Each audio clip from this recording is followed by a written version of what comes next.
자료를 얻기 어려운 시총 5천억 원 미만의 기업 분석은 한국 IR협의회 리서치센터와 함께 하시길 바라겠습니다. 소중한 리포트 같이 보기, 지금부터는 이원재 연구위원 그리고 이세롬 연구위원과 함께 하겠습니다. 두 분 안녕하세요. 네, 안녕하세요. 네. 먼저 이원재 연구위원님, 제가 딱 리포트를 보고 이 기업은 나도 생소한데라고 생각을 했어요. 네네. 현대무벡스 어떤 회사인지 소개를 좀 해주시죠. 네, 이 업체가 21년도에 상장을 해서 그 이후에 또 코로나 시기가 길었잖아요. 그래서 회사 입장에서도 뭐 홍보할 시간이 많이 부족했다고 하더라고요. 그래서 이 업체의 그 회사 동영상을 보면, 소개 영상을 보면은 정확히 어떤 업체인지 그 이름이 이제 떠오를 수가 있는데요. 네. 이제 첫 그 캐치프레이즈가 Move the World, 현대무벡스 이렇게 나오더라고요. 그래서 무벡스가 Move Express. 그러니까 물류를 되게 빠르게, 요즘엔 속도 경쟁이 있잖아요. 그러니까 그거를 제목을 봤을 때 이게 물류 업체구나 이런 생각을 할 수가 있죠. 근데 얼핏 보면 현대무벡스 하면 여러분들이 잘 모르시죠. 맞아요. 그래도 그 뜻을 알고 보니까 네. 이름을 참 잘 지었다. 그러니까 잘 지은 것 같아요. 라는 생각이 드는데, 구체적으로 그럼 이제 어떤 사업들을 하고 있는 회사일까요? 네. 현대무벡스는 간단히 말하면 물류 자동화 토탈 프로바이더라고 볼 수가 있겠는데요. 2017년도에 설립이 되었는데, 원래 전신은 현대 엘리베이터의 물류 사업부하고 그 PSD라고 해서 그 플랫폼 스크린도어라고 해서 왜 전철에 가면은 스크린도어 있잖아요. 그 승강장 안전문. 네. 그게 이제 이쪽 업계에선 PSD라고 부릅니다. 글로벌하게 통용되는 용어가 PSD인데 승강장 안전문이고요. 그 사업이 분사돼서 나온 거를 그 현대그룹의 그 SI 업체가 이제 현대 UNI라고 있었습니다. 현대 UNI가 이 분사되어서 나온 물류자동화와 PSD 이 회사를 합병하면서 물류자동화 부분이 훨씬 더 크다 보니까 현대 UNI가 이제 현대무벡스로 사명이 변경되어서 지금은 사업 구조를 보면은 물류자동화 그리고 PSD 그리고 IT 서비스, 그러니까 그룹사의 그 SI를 공급하는 IT 서비스라고 보시면 될 것 같습니다.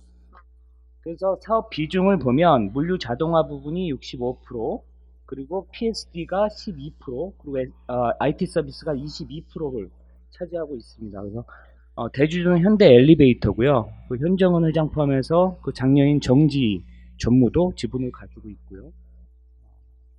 그리고 물류 자동화 부분에 대해서 좀 더 설명을 드리면 1989년에 진출을 했습니다. 그래서 여태까지 사업 그 수주 실적을 보면 거의 1000건 이상 되는 상당히 물류 자동화 부분에서 업력이 오래된 그런 업체라고 보시면 될 것 같습니다. 그래서 그 동종 업체들을 보면은 물류 자동화 부문에서도 뭐 전기차다, 전기차 배터리다, 아니면 디스플레이다, 반도체다 이렇게 특화되어 있는 반면에 이 회사는 제조업 전반에 이제 사업 역량을 다 갖추고 있어요.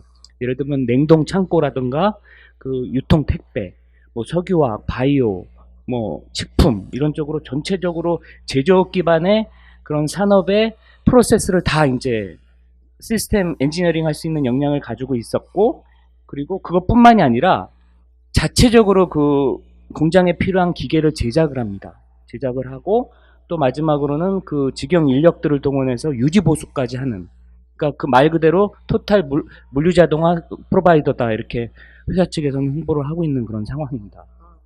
이렇게 좀 생소하거나 몰랐던 기업에 대해서 좀 알아가는 재미가 그렇죠. 있다라는 생각이 듭니다. 두 번째로 제가 PSD 부분 좀 더 설명을 드려야 할 것 같은데, 국내 그 PSD 도입은 1999년입니다. 동사가 최초로 이제 도입을 했는데, 일본의 그 나부테스코라는 그런 일본의 그 최초로 도쿄에 승강장 안전문을 도입한 그 회사의 기술 제휴를 받아서 동사가 도입을 했는데, 처음에 도입한 건 서울이 아니었고요. 광주의 1호선에 이제 소규모로 이렇게 도입을 했었고, 오세훈 시장이 2006년도에 이제 그 스크린도어를 서울시에 다 도입하기로 하면서 공급이 이루어졌고, 2009년까지는 서울 거의 전철 전 역사에 이제 도입이 되었고, 그 이후로 이제 지방 광역시로 다 확산이 된 거죠.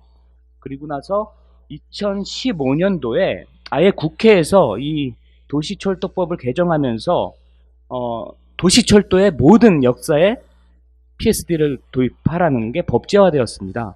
그 이후에 2017년도까지 국내 그 PSD 도입률은 거의 100%에 도달해서 지금 거의 포화 상태인 상황이고, 그렇다 보니까 이제 수요할 게 기존 노선에 뭐 지금 뭐 7호선, 8호선 이런 것도 계속 이제 네. 연장하고 있잖아요.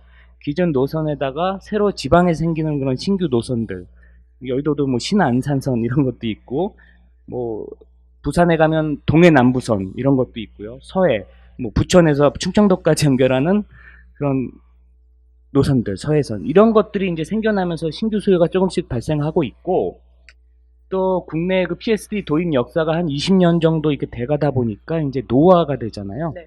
노후화역에 대한 그런 리모델링 수요가 좀 있고요. 더 나아가서는 아무래도 국내가 전체적으로는 큰 수요가 그렇게 기대하기 어려운 상황이다 보니까 해외 쪽으로 이제 나가고 있는 상황입니다. 그래서 국내도 지금 시드니 메트로, 그러니까 시드니에서 역대 최대 그런 전철화 사업을 지금 진행 중이거든요. 거기에 이제 지금 PSD 사업 부분에서 입찰을 해서 최종 후보 3, 4에 지금 포함되어 있는 상황입니다. 그래서 올해 연말까지 아마 이게 최종적으로 발표가 되지 않을까 이렇게 기대를 하고 있는 상황입니다. 뭐 이래저래 안정적인 사업 기반을 좀 갖춰가고 있다라는 생각이 듭니다. 물류 자동화 부문 그리고 PSD 부문에 대해서 얘기를 해주셨는데 조금 더 디테일하게 구체적으로 이쪽 산업 동향을 봐야 될 것 같아요. 요즘에 뭐 물류 같은 경우에는 워낙 또 성장을 하고 있는 추세잖아요. 네네. 네. 네, 산업 동향 아까 말씀드릴 때 이게 산업 사실 이 물류 자동화가 어느 특정 분야에 그 속한 분야가 아니거든요. 네. 기존의 제조업도 엄청 이제 속도 경쟁이 붙어야 되고 또 효율화가 필요하기 때문에 이제 공장별로 다 그 프로세스에 맞게 물류화가 진행되고 있었고, 최근에는 4차 산업, 그러니까 2차 전지, 뭐 배터리라든가 또 반도체, IoT, 무슨 자율주행 여러 가지 4차 산업이 생겨나면서 그쪽에 더 고도화된 첨단 소프트웨어가 들어간 그런 물류산업 자동화 쪽으로 지금 AI까지 접목하면서 지금 자동화가 이루어지고 있는 거거든요. 그래서 기존에는 물류 자동화 하면 하드웨어를 말했습니다. 공장에 어떤 기계 장비를 네. 들여놓는. 근데 지금은 그게 컴퓨터하고 결합이 돼서 AI까지 접목돼서 이렇게 통합 솔루션을 제공하게 이렇게 되어 있습니다. 그래서 전체 프로젝트에서 이 IT 부분이 뭐 5에서 10% 정도가 들어가야 되는. 그래서 이 무벡스 같은 경우에도 기존의 물류 자동화 업체였지만 IT하고 지금 합쳐졌잖아요. 네. 이게 시너지가 있다고 보는 거죠. 그래서 이 물류 자동화 부분에 대해서 좀 더 설명을 드리면, 최근에 한 2, 3년 사이에 가장 크게 성장한 산업은 이커머스, 전자상거래 시장입니다. 아시겠지만 코로나 시국에 거의 전 산업 섹터가 위축이 되었는데 이쪽 섹터는 그 반대였거든요. 맞아요. 우리가 이제 시장에도 잘 안 가다 보니까 이 택배, 특히 뭐 새벽 배송이라든가 쿠팡. 예, 쿠팡, 네. 로켓 배송, 또 당일 배송까지 엄청 빨라졌잖아요. 예전에 비해서. 네. 그런 것들이 다 물류 자동화가 있었기 때문에 가능한 그런 서비스다라고 이해하시면 될 것 같고요. 택배 물동량을 보더라도 이게 2020년도에 거의 20% 이상 성장을 했거든요. 거의 과거 10년 내 가장 높은 성장률을 보였는데, 이게 홈 이코노미 효과 때문에 이제 그런 택배 물동량이 증가를 했었고, 올해 21년도에는 이게 좀 줄었습니다. 그러니까 엽기적 효과로 2020년도에 너무 많이 증가하다 보니까 이 성장률이 조금 줄어드는 그런 상황이고요. 모바일 온라인 거래 추이, 이게 전자상거래 거래 추이인데 2021년도에 187조 원으로 성장을 했습니다. 그리고 올해 들어와서도 지금 135조 원으로 성장을 했는데요. 올해 연간으로 보면 거의 200조 원을 넘어갈 정도로 지금 계속 성장세가 두 자릿대로 지금 나오고 있는 이런 상황입니다. 그리고 글로벌 자동화 창고 시장 규모에 대해서 보시면 2012년도에서 2021년도까지 7.8% 연평균 성장률을 보였습니다. 근데 지금부터 향후에 2026년까지 성장률은 지금 연평균 14%로 보고 있거든요. 네. 그러니까 과거 10년 내보다 향후에 성장률이 거의 2배 정도 높은 성장률을 기록할 것이다. 이게 가능한 이유는 기존의 제조업 기반의 그런 물류 자동화 서비스에서 뭐 석유화기라든가 냉동 창고, 자동차 타이어, 식품, 제약 뭐 이런 쪽에서 이제 2차 전지 쪽으로 넘어가면서 성장률이 되게 가팔라진다는 거죠. 그래서 다음 그 PSD 쪽의 그 산업 동향에 대해서 좀 더 말씀을 드리면, 아까 또 말씀드렸지만 국내는 이미 포화 상태다. 그래서 해외로 지금 나가야 되는 그런 상황이고요. 국내 업체들 그 경쟁사들을 보면은 기존에는 대기업 위주의 거의 GS 네오텍, HDD 랩스, 그 현대 로템, 삼중테크에서 대기업 5개사 정도만 시장에 있었거든요. 그러다가 2016년도에 한국철도시설공단에서 이 입찰 조건을 상당히 낮췄습니다. 대폭 완화해서 매출 규모가 크지 않은 중소기업도 이제 시장에 참여하게 이렇게 됐거든요. 그 이후에 이제 동우 자동도어, 우진산전, 비츠로시스 이런 중소기업들까지 들어오면서 지금은 시장에서 7, 8개 업체가 동사와 경쟁하고 있는 이런 완전 경쟁 체제다. 이런 상황이고요. 지금까지 동사는 수도권에 거의 300개 역사, 그리고 전체적으로는 전국에 400개 이상의 그런 역사의 스크린도어를 공급한 그런 사업 수주 결과를 가지고 있고, 이게 시장의 한 50% 정도를 차지하고 있습니다. 그러니까 국내 1위 PSD 도어 업체라고 볼 수가 있겠습니다. 그렇군요. 주요 사업 영역이 지금 산업 동향은 어떤지에 대해서 저희가 얘기를 들어봤습니다. 이를 기반으로 그러면은 투자 포인트로 삼을 만한 내용 뭐가 있을까요? 네, 투자 포인트로는 두 가지를 제가 보고 있는데, 첫 번째로는 이 그 물류 자동화 본업에서 그 본업 이외에 그 신규 사업 쪽에서 기대감이 상당히 큰 상황인데요. 지금 이쪽 물류 자동화 쪽을 보면은 전기차 수출액만 보더라도 국내 매년 수출액이 거의 2배씩 증가를 하고 있습니다. 수출 성장률이 엄청 나고 있고 설비 투자율 역시 높아지고 있으면서 그쪽에 소요되는 그 물류 자동화 수요가 지금 계속 증가하고 있는 상황이거든요. 그래서 동사가 2022년 올해 4월에 그 LG화학의 구미 2차전지 양극재 공장의 자동화 공장을 수주했습니다. 이 수주 금액은 크진 않은데 129억인데, 이를 바탕으로 해서 아예 신사업팀을 2차전지 전담 사업팀을 설립을 했습니다. 상반기에. 그래서 2차전지다 보니까 아무래도 산업이 고도화되어 있어서 그쪽에 뭐 클린룸도 들어가고 전공정 따로 있고 후공정 따로 있고 이렇거든요. 그러다 보니까 그쪽의 컨설팅에 이제 경험이 많은 그런 사람들, 영업 인력들을 지금 대폭 확충을 해서 지금 사업팀을 꾸렸고, 회사 측에서는 내년 상반기까지는 가시적인 성과가 지금 기대된다. 대규모 수주가 있을 수도 있다. 이런 지금 상황으로 지금 영업력을 집중하고 있는 상황입니다. 그리고 그 업체들의 그 면면을 보면 얼마나 2차전지 쪽이 성장하고 있는지 알 수가 있는데요.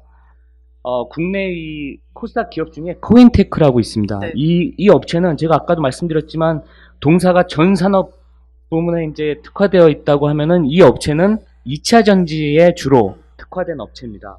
그래서 국내 유일하게 2차 전지의 전공정과 후공정의 물류 자동화 서비스를 이제 시도한 업체이고, 글로벌 MS도 거의 20%를 차지하고 있는 2차 전지 쪽에서는 상당히 알아주는 그런 업체인데, 이 업체의 성장률을 보면은 2017년도에 매출액이 400억이었거든요. 근데 2차 전지 수요가 증가하다 보니까 지난해 매출액이 1000억 원으로 연평균 지난 4년간의 성장률이 거의 27.6%를 차지하고 있습니다. 그리고 올해 들어와서도 상반기 매출액이 1000억 원이었는데 전년 동기 대비 104.8% 성장을 했죠. 거의 2배 이상 성장을 했다는 겁니다. 그래서 이 물류자동화 서비스 업체 중에서, 경쟁사 중에서 가장 높은 성장률을 보여주고 있다는 거죠. 이것만 보더라도 이 2차 전지 쪽에 진출한 업체들이 얼마나 더 다른 업체들보다 성장률이 높은지를 알 수 있다는 겁니다. 네. 그리고 그 시드니 메트로 쪽에 이제 투자 포인트를 잡았는데요. 시드니 메트로가 그러니까 호주 역사상 가장 큰 이 메트로 사업을 지금 하고 있는데, 시드니 가보셨을지 모르겠지만 지금도 이미 전철 같은 게 돌아다니고 있어요. 시내 노선이 그래요? 많이 있고. 근데 저도 많이 가봤지만 그게 전철인 줄 알았거든요. 네. 근데 그걸 메트로라고 부르지 않습니다. 그냥 트레인으로 불러요. 그러니까 광역철 같은 거죠. 광역철 같은 거고 그냥 시티 레일인 거죠. 노면으로 가고 지하로는 노선이 없고. 그래서 뉴사우스 웨일스 주죠. 거기서 이제 시드니 메트로 프로젝트라고 해서 4개 노선을 46개 역사를 만들어서 4개 노선에 걸쳐서 거의 뭐 113km 전철을 깐다. 이 사업을 시작을 했고요. 그 중에 4개 노선 중에 이미 2019년도에 1개 노선은 끝났습니다. 노스웨스트라고 해서 시드니 북부 쪽의 노선이 이미 끝났고, 거기에 13개 역사가 있었는데 이미 프랑스 업체가 이미 선점을 해서 이제 스크린도어가 설치가 됐고, 이 현대 무브엑스가 그 중에 이제 그 시티, 그 도심을 지나면서 사우스 웨스트, 이 서쪽으로 지나는 라인, 시티 앤 사우스 웨스트 라인이라고 하는데, 그 PSD 그 수주를 입찰을 참여해서 최종 3자 후보에 선정이 된 거죠. 그래서 일본의 교산 일렉트릭이라는 일본 업체 하나랑 그 스위스의 길겐이라는 그 업체, 다 업력이 무지하게 오래된 업체들이거든요. 그 업체들하고 경쟁해서 어쨌든 최종 3자 후보에 올라 있는데, 상당히 이제 긍정적으로 보는 이유는 그 시드니 4개 노선에 대한 컨설팅을 서울교통공사가 도시철도 교통사가 했고요. 네. 그러니까 국내 전철 역사가 거의 한 50년 돼가잖아요. 글로벌하게 보더라도 역사가 상당히 길면서 이 PSD 스크린 도어에 대한 역량이 상당히 지금 기술력이 높아져 있는 상황이고, 아까 제가 일본이랑 그 유럽, 스위스 업체라고 했잖아요. 기술은 거의 동등하다고 본다면 가격 경쟁력 면에서는 우리가 앞설 거 아니에요. 네. 그런 상황이고, 또 하나는 현대 로템이 시드니의 그 광역철도에 지금 거의 전 노선에 2층 전동차를 500량 이상을 공급을 했습니다. 2016년도하고 19년도에 거의 1조 원에 가까운 수주를 현대 로템이 했다. 그러니까 시스템 컨설팅도 국내 업체가, 국내 그 도시교통공사 하고 있고, 그리고 전철도 공급을 하고 있고, 하다 보니까 이제 시드니 쪽에서는 아무래도 한국 기술력에 대한 그런 브랜드 인지도는 이미 입증이 된 그런 상황인 걸로 보입니다. 그래서 상당히 괜찮은 그런 위치에 지금 놓여 있다. 올해 상반기, 그러니까 왜 올해 하반기에 그게 결과가 발표될 걸로 말씀을 드리냐면, 이 노선이 2024년도에 개통이 됩니다. 그러면 이게 지금 시공 기간이 거의 1년 이상 이렇게 걸리거든요. 그러면은 적어도 지금쯤이면은 이미 사업이 시작되어야 24년 개통이 가능하잖아요. 그래서 조만간에 좋은 소식이 있을 것으로 이제 기대를 하고 있는 그런 상황입니다. 아직 발표는 되지 않은 상황입니다. 네, 하지만 기술력과 가격 경쟁력을 기반으로 수주 가능성이 상당히 높아 보인다. 네, 그 결과를 한번 기다려 보겠습니다. 그러면 이제 실적에 대해서는 좀 어떻게 전망해 볼 수 있을까요? 네, 올해 상반기 실적은 그렇게 좋진 않았는데요. 상반기 매출액이 전년 동기 대비 2.4%가 감소를 했고, 네, 영업이익률이 1분기에는 적자가 났는데, 이게 이제 매출 원가율이 상승해서 그런데요. 매출 원가율이 2021년 4분기에 77.9%에서 1분기에 원가가 상승하면서 매출 원가율이 86%대까지 이렇게 8.5%가 급등을 했습니다. 그러면서 영업이익률이 이제 적자를 기록했고요. 또 2분기 들어서는 자재 수급 문제가 해소가 되면서 또 외형이 증가하면서 영업이익률이 7.8%로 수직 상승을 했습니다.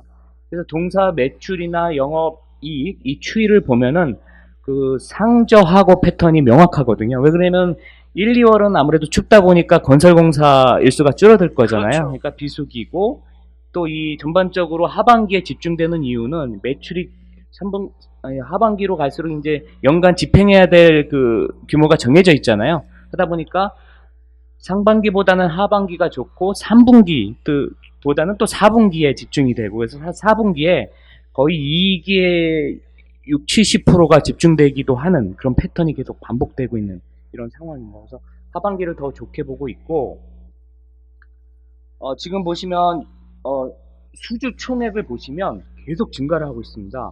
그래서 2021년 1분기에 수주 총액이 4천억대였는데 지금 2분기 말에 6,600억까지 거의 60% 정도가 증가를 한 상황입니다. 그래서 물류 자동화 부분에서 수주 증가분의 거의 89%를 차지하고 있습니다. 그래서 계속 수주가 증가하다 보니까 이게 한 1, 2년 사이에 매출로 계속 반영이 될 거잖아요. 그러니까 앞으로의 매출은 계속 이제 이 영향으로 이제 증가할 수 있는 이런 상황이고요. 최근 4개년의 수주 리스트를 좀 보자면 2021년부터 지금 수주가 가파르게 증가를 하고 있는데요. 이 해외, 특히 중국 부분에서 이 타이어, 영농 타이어라는 업체, 유럽 세르비아 공장에 자동화 수주를 했고요. 중국의 장충 공장, 그리고 캄보디아의 타이어 공장, 그리고 쿠팡의 그 용인의 물류센터에 270억에 해당하는 그 자동화 수주를 2021년도에 했고요. 동원 로엑스 역시 이제 냉동 창고 부분이고, 가장 최근에 했던 그 올해 4월에 수주받던 LG 화학, 이게 이제 마지막 수주인데 이게 2차 전지다 보니까 아무래도 시장에 관심을 크게 받았고요. 그리고 앞으로 기대되는 게 이제 PSD 부분에서 시드니 메트로 사업이다, 이렇게 정리를 해드릴 수가 있겠습니다. 향후 실적 전망을 보면은 올해는 하반기에 좋아서 매출이 2,400억대, 그리고 영업이익은 193억 원으로 이게 증가할 걸로 이렇게 보고 있는데요. 내년이 훨씬 더 좋아질 걸로 보고 있습니다. 내년에 외형이 15% 증가하고 영업이익이 21% 증가할 걸로 보이는데요. 물류 자동화 부분의 매출액이 내년도에 1,800억대로 그때 최대치로 증가를 할 걸로 보고 있고, PSD 부분도 지금 시드니 부분이 아직 확정은 되지 않았지만 긍정적으로 보고 있기 때문에 매출에 일부 반영을 했습니다. 그리고 여기서 보시면은 이익률이 올해 2분기에 이제 7.8%대로 상승을 했는데 3분기에는 하이싱글 8.5% 정도로 상승을 하고 4분기에는 이게 두 자릿대로, 전년 동기처럼 두 자릿대로 이렇게 상승을 할 걸로 보고 있습니다. 앞으로가 더 좋아진다. 네. 말씀을 해주셨습니다. 앞서서 이제 뭐 코인테크에 대해서도 살짝 비교 언급을 해주시긴 하셨는데, 현재 주가 수준은 어떤지 밸류에이션에 대한 평가도 부탁드릴게요. 네, 이 물류 자동화 업체들이 일반적으로 봤을 때 이 코스닥 업체인데 시장 대비 상당히 높은 밸류를 받고 있더라고요.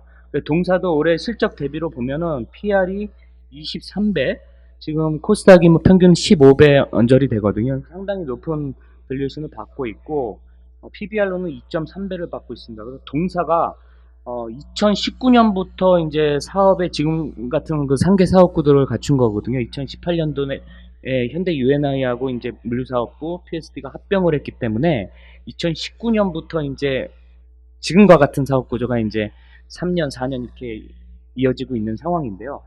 그 동안의 평균 PER을 보면 33배, 그리고 PBR은 거의 3배 수준의 기록을 했습니다. 그렇다 보니까 그 과거 평균 대비로는 지금 동사의 현 주가는 25%에서 30% 정도 싸다, 저평가되어 있다, 이렇게 볼 수가 있겠고, 물류 자동화 업체로 동사가 보고 있는 건 이제 3대사 정도가 있는데, SFA랑 코인테크, SM코 이렇게 3대사가 있습니다. SFA는 이 국내 4사하고 비교해 봤을 때 상당히 그 매출액이 큽니다. 매출액이 거의 1.5조에 달하는 대기업이고요. 별도 법인으로 보더라도 뭐 7천억대 후반 매출액을 차지하고 있습니다. SFA는 기존의 그 삼성항공의 이제 자동화 사업부가 98년도에 분사돼서 설립된 업체인데, 주력이 디스플레이였어요. 과거에는 이 디스플레이로 나가던 게 거의 뭐 80%, 86% 2017년도에 그 이상이었는데, 최근에 이제 아무래도 디스플레이 쪽에 너무 이제 집중도가 높다 보니까 이제 다른 유통이나 2차 전지 쪽으로 이제 사업을 다각화하면서 디스플레이 비중이 지금은 많이 줄었습니다. 그래서 2022년 상반기에는 35%까지 줄었고, 이제 유통이나 2차 전지로 이제 확대하고 있는 그런 상황입니다. 근데 이 SF의 주가 밸류에이션이 상당히 싼데요. PR이 올해 기준으로 11.6배, PBR이 1.1배 수준이다 보니까 같은 물류자동화 업체인데 동사에 비해서 거의 절반 싸잖아요. 또 상대적으로 말하면 동사의 밸류에이션이 상당히 비싸 보일 수도 있고 이런 건데, 왜 이럴까 좀 분석을 해보면, 어쨌든 이 업체가 얼마 전까지만 해도 디스플레이에 너무 집중도가 높았고, 또 그 계열사 중에 SFA 반도체도 중소기업으로 갖고 있거든요. 그렇다 보니까 이 디스플레이 반도체 노출도가 높다 보니까, 그러니까 삼성전자만 보더라도 북일배를 못 봤잖아요. 그렇다 보니까 이 디스플레이 반도체 부분의 전체적인 주가 하락에 그것도 동조화되고 있는 거 아닌가, 이런 생각이 좀 듭니다. 코인테크는 아까 회사 설명을 드렸지만 2차 전지에 주로 특화된 업체이고 밸류에이션을 보면 22배, PBR 22배, PBR 2.1배로 동사와 비슷한 이런 밸류에이션을 보이고 있습니다. SM코어는 SK 자회사인데요. 기존의 신흥기계라는 업체가 이제 사명을 변경한 업체인데 주로 SK 쪽, 그러니까 SK 하이닉스의 이천 타이어 공장이라든가 인도의 이천 그 반도체 공장 그리고 인도의 타이어 공장 이쪽으로 매출이 지금 집중되면서 올해 상반기 매출액이 전년 동기 대비 35%나 증가를 했습니다. 그래서 동사가 올해 상반기에 매출액 증가율이 8.6%밖에 안 되는데 어쨌든 이 업체는 매출 증가율은 상당히 높게 나타나고 있고요. 밸류에이션은 지금 이 업체에 대해서 보고서가 나와 있지 않기 때문에 컨센서스가 형성되어 있지 않거든요. 그러니까 작년 같은 기준으로 보면은 PBR 2.1배 수준이고 올해 보면 1.5배 정도 수준 이렇게 낮아진 것 같더라고요. 그러니까 동사보다는 밸류에이션이 조금 더 저평가되어 있다 이렇게 보는데 문제는 이 업체가 SM코가 이제 이익률이 거의 계속 적자를 보이다가 지금 턴어라운드 했는데도 이익률이 거의 뭐 1% 미만 보이고 있기 때문에 수익성 면에서는 상당히 이제 동종산 중에서 낮은 이익률을 보이고 있습니다. 그래서 그런 게 좀 저평가의 이유가 아닌가 이렇게 보고 있습니다. 네, 알겠습니다. SFA, 코인테크 그리고 SM코어와도 비교 분석을 해주셨습니다. 마지막으로 투자에 참고해야 할 리스크 요인이 있을까요? 네, 그 상반기까지만 하더라도 이 CB, 이 전환사채에 대한 오버행 이슈가 있었습니다. 전환사채를 동사가 이제 200억 원을 발행을 했었고, 그게 아무래도 이제 그 시장의 전환 시기가 도래하다 보니까 주가의 오버행 이슈가 있었는데, 2월달에 2월달 그리고 4월달에 합쳐서 이 두 차례에 걸쳐서 780만 주가 이미 시장에 나와가지고 780만 주면 160억이거든요. 그래서 200억 중에 이미 160억이 소화가 돼서 지금 잔여로는 뭐 한 40억 정도 남아있는 상황이고요. 그리고 7월 29일에 공시가 있었는데 임직원 대상으로 이제 발행을 했던 주식 매수 선택권이 전체 372만 주 중에 절반이 이제 행사가 됐습니다.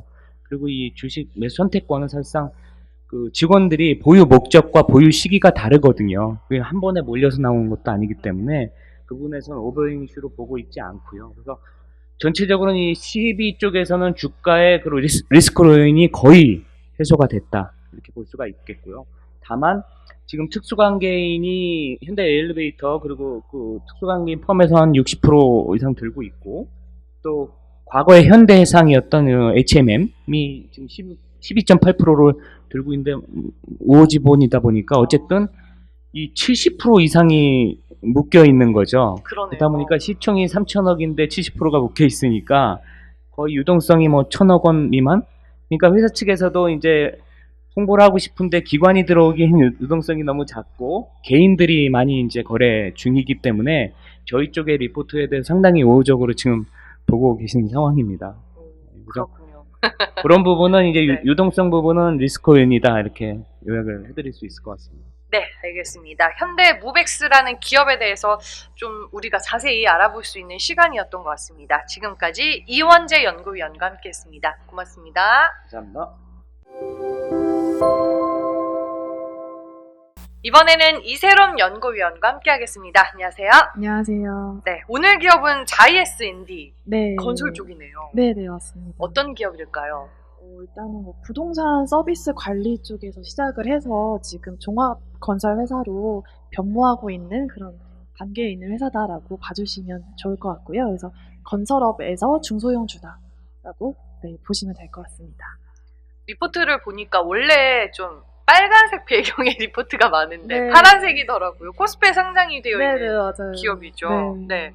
어떻게 이제 좀 회사가 변모하게 됐는지도 살짝 설명을 해주시면 좋을 것 같아요. 네, 그래서 이제 회사 기업 개요 쪽으로 넘어가서 말씀을 드리면 이 자이S&D는 지금 사업 영역을 꾸준히 확대를 하면서 말씀드린 것처럼 종합 건설 회사로 지금 변화하고 있는 단계에 있는 그런 업체이고요.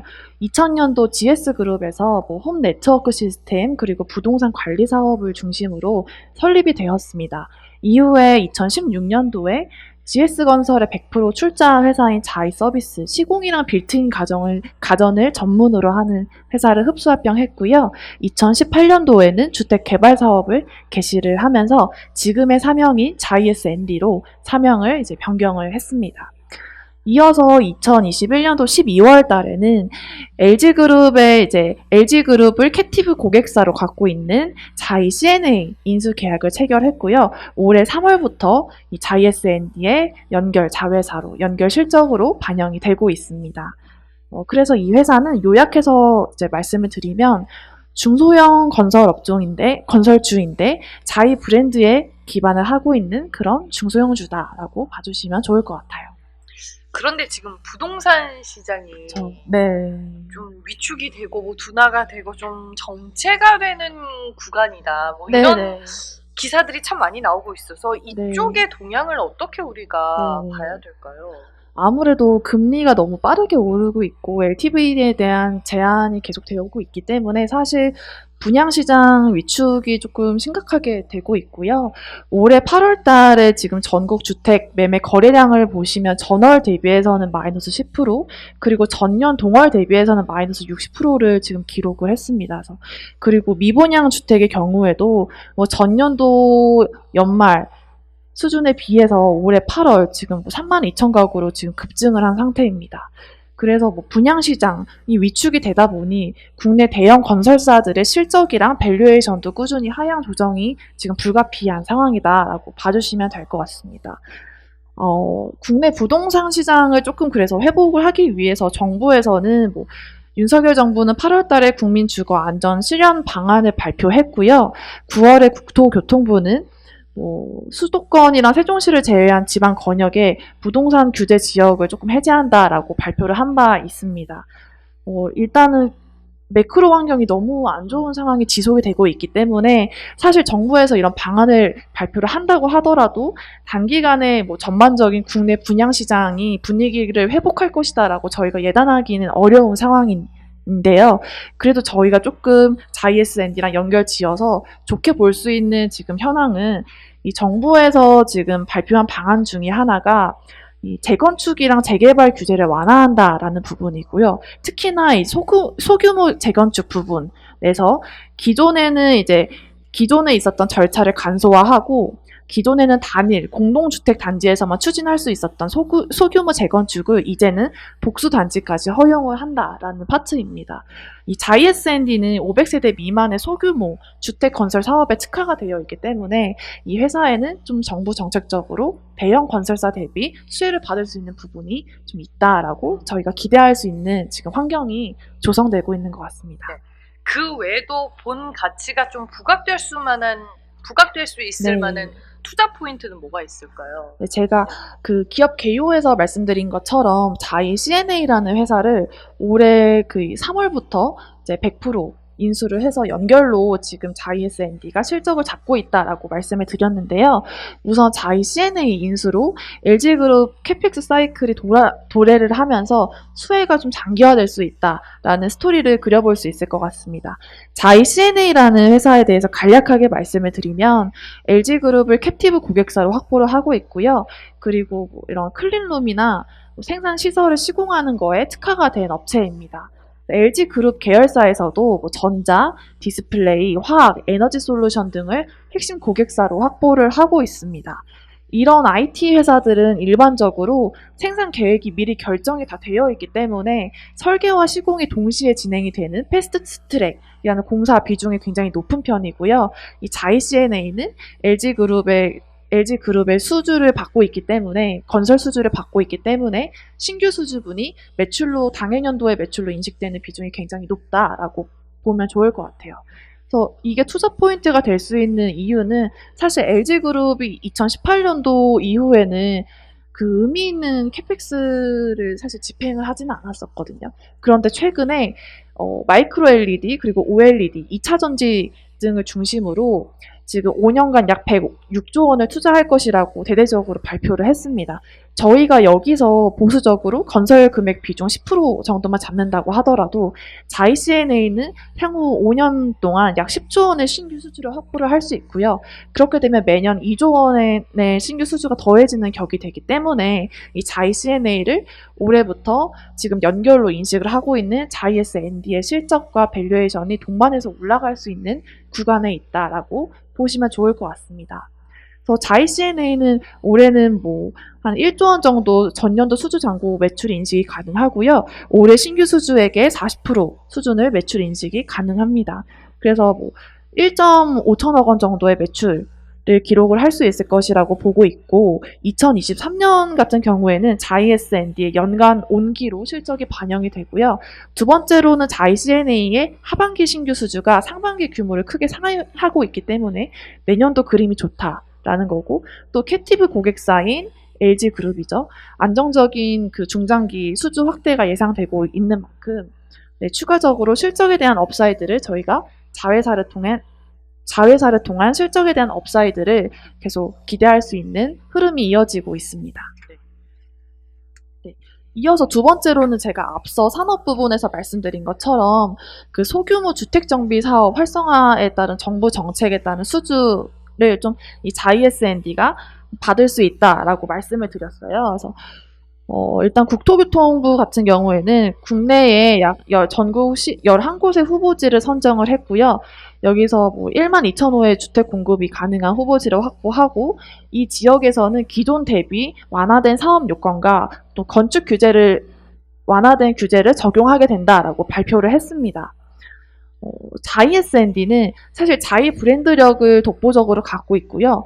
여기에 대형 건설사보다 조금 더 유리한 원가 경쟁력을 갖고 있기 때문에 500세대 미만의 중소규모 단지, 주택 건설 부분에서는 아주 견조한 입지를 보유하고 있습니다. 그래서 대형 건설사보다 조금 더 정부 정책의 수혜를 온전히 받을 수 있는 그런 중소형주다라고 보시면 좋을 것 같고요. 한 가지 더 좋은 점은 아직 완공이 안 됐습니다만 올해 그 안양 리버 자이르네 그리고 양평 자이 비즈타워가 100% 분양이 완료가 된 상황입니다. 내년도 연초 안에는 완공이 다 완료가 될 예정이기 때문에 이 두 가지 부분에서만 그 자이-S&D의 주택 사업은 내년 상반기 중에 1,300억 원 정도의 매출 인식이 이미 담보가 되어 있어서 내년 상반기에도 이 본업이었던 주택 사업은 또 실적이 굉장히 견조하게 나올 수 있는 그런 흐름이 이어지고 있습니다. 얘기를 들어보니까 대형 건설사 대비 또 중소형 건설사만이 가지고 있는 특장점이라든지 네. 수혜 여부를 좀 알 수 있는 것 같은데 네네. 실적은 구체적으로 어떻게 추정해 볼 수 있나요? 실적은 우선 가장 돋보이는 점은 이 건축 사업이죠. 자이-CNA를 올해 3월부터 연결로 인식을 하면서 실적 레벨이 2022년도는 완전히 바뀌어진다라고 보시면 좋을 것 같고요. 영업이익이 전년도 같은 경우에는 508억 정도 나왔는데 올해부터는 2천억 내외 수준으로 전파할 것으로 전망이 되고 있습니다. 올해 연결 기준으로는 2조 1,129억 원 매출액을 기대를 하고 있고요. 영업이익은 전년도 대비 256% 정도 증가한 1,822억 원을 기대하고 있습니다. 네, 알겠습니다. 하지만 부동산 시장의 동향도 무시는 못할 것 같은데 현 주가의 밸류에이션 수준은 어떻게 볼 수 있나요? 네. 지금 자이-S&D는 12개월 포워드 PER로 봤을 때 PER 한 3배 정도에서 거래가 되고 있습니다. 지금 이 자이-S&D의 PER 레벨 2019년도부터 2021년도의 가장 낮은 수준을 비교해 보더라도 현재가 가장 역사적인 최하단에서 거래가 되고 있다라고 봐주시면 될 것 같습니다. 물론 부동산 지금 시장이 굉장히 좀 위축이 되어 있기 때문에 대형 건설사들도 주택 침체기 당시의 밸류에이션 수준으로 지금 하락을 한 상태인데요. 자이-S&D 같은 경우에는 너무나 지나치게 저평가 상태다라고 저는 판단을 하고 있고 앞서 말씀드린 것처럼 올해가 종합건설회사로 변모를 하는 원년이다. 거기다가 LG그룹판 캐펙스 확대에 따른 중장기적인 수혜가 담보되어 있다. 여기다가 다른 대형 건설사보다 정부 정책에 따른 수주 확대가 좀 이어질 수 있다라는 포인트가 있기 때문에 저는 지금 주가 레벨은 더 이상 잃을 것이 없는 수준이다라고 보고 있고 지금 시가총액이 한 2천억 원 중반 정도가 됩니다. 근데 자이에스앤디 별도 기준으로 2분기 말 기준으로 2천억 이상의 순연금을 이미 보유를 하고 있거든요. 그래서 사실 이 회사의 기업 가치 하방은 이미 지금 짚었다라고 봐주시면 좋을 것 같습니다. 저평가를 받고 있는 상황인데 앞으로 의미 있는 성장이 기대가 된다라고 얘기를 네. 해주셨습니다. 마지막으로 리스크 요인은요? 사실 뭐 이 회사는 오버행 부담이나 아니면은 뭐 미착곡 사업장 비중도 낮기 때문에 좀 사업 자체적으로 봤을 때 리스크 요인은 정말 적다라고 판단을 하고 있는데요. 다만 지금 부동산 자체가 피크아웃이다, 다운사이클로 이미 진입을 했다라는 의견이 너무나 많기 때문에 뭐 아무리 이 중소형주가 포인트가 엣지가 있다라고 하더라도 업황이 전반적으로 부진하면 좀 주가 상승세가 더딜 수밖에 없는 그런 흐름이 이어지기 때문에 네. 자이에스앤디는 밸류에이션에서 말씀드린 것처럼 이미 하방은 짚었다라고 보고 있거든요. 그래서 시가총액에 대한 다운사이드 리스크는 없어도 업사이드 리스크 정도만 있다. 업황 자체가 부진하기 때문에 저희가 단기에 반등을 어느 정도 할 것이다라고 예단하기는 어렵지만 저는 지금 수준에서는 정말 롱텀으로 길게 보시면 좋은 종목이 될 것이다라고 예상하고 있습니다. 말씀해 주셨다시피 업황의 분위기를 완전 피해갈 수는 없지만 그럼에도 불구하고 리포트 제목으로 적어주셨습니다. 건설업 다운사이클에도 주목을 하자. 자이에스앤디라는 기업에 대해서 오늘 심도 깊게 분석을 해주셨습니다. 이세롬 연구위원과 함께했고요. 오늘도 두 분 말씀 잘 들었습니다. 고맙습니다. 감사합니다.